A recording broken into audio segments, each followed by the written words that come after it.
Canada से पश्मीना मुगल साहिबा पूछती हैं, शेयर्स की खरीद और फरोख्त के क्या अहकामात हैं।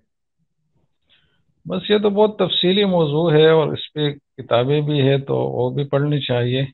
बाकी मोटी मोटी बात तो ये है कि शेयर्स में पहली बात तो ये है कि जिस कंपनी के शेयर है वो कोई बुनियादी कारोबार उसका हराम ना हो, जैसे कि जुए क़िमार शराब वगैरह की कंपनियां होती हैं। तो जो कोर बिजनेस है उसका वो एक जायज़ एक्टिविटी हो, कोई हराम चीज़ ना हो।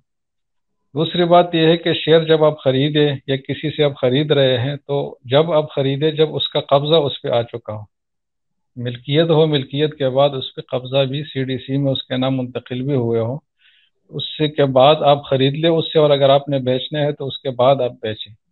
तीसरी बात यह है कि कंपनी अगर बिल्कुल इनिशियल प्रोसेस में है तो उस सूरत में कंपनी के असास से अगर नहीं है और ये जो शेयर है पर्ची है इसके पीछे सिर्फ पैसे ही पैसे है, कंपनी के फिक्स्ड एसेट वजूद में नहीं आए, 10-15% तक भी वजूद में नहीं आए, तो भी इस किस्म के शेयर को आप ज़्यादा कीमत पर नहीं बेच सकते, फेस वैल्यू पर ही आप दे सकते हैं, उससे ज़्यादा पर बेचना दुरुस्त नहीं होगा।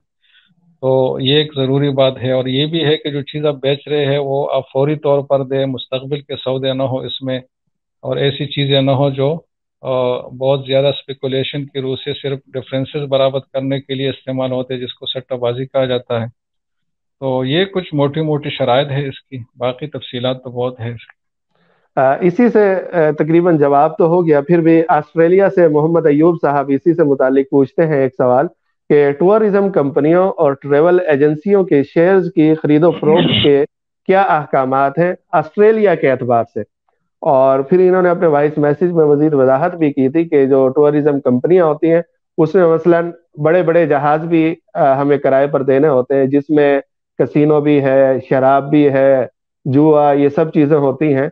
तो इन कंपनियों के ऑस्ट्रेलिया के अंदर जो ये कंपनियां हैं इनके शेयर्स की खरीदो फरोख्त के क्या अहकाम हैं। जी, इनके वॉइस मैसेज में यह बात आई है कि 70% तक जो काम है वो टिकट्स वगैरह से इसकी कमाई है, बाकी चीज़ें हैं और उसमें भी मुख्तलिफ नौ चीज़ें हैं।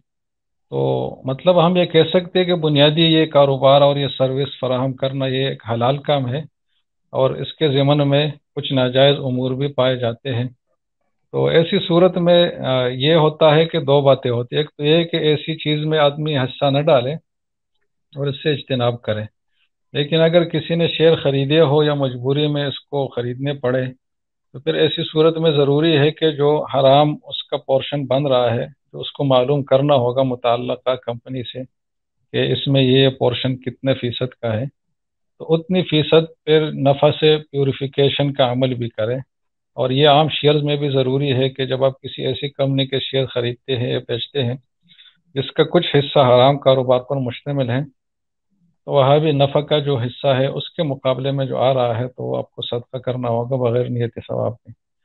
ये प्यूरिफिकेशन का अमल इसमें ज़रूरी होगा, बाकी जो नफ़ा है उसको जायज़ कहा जाएगा।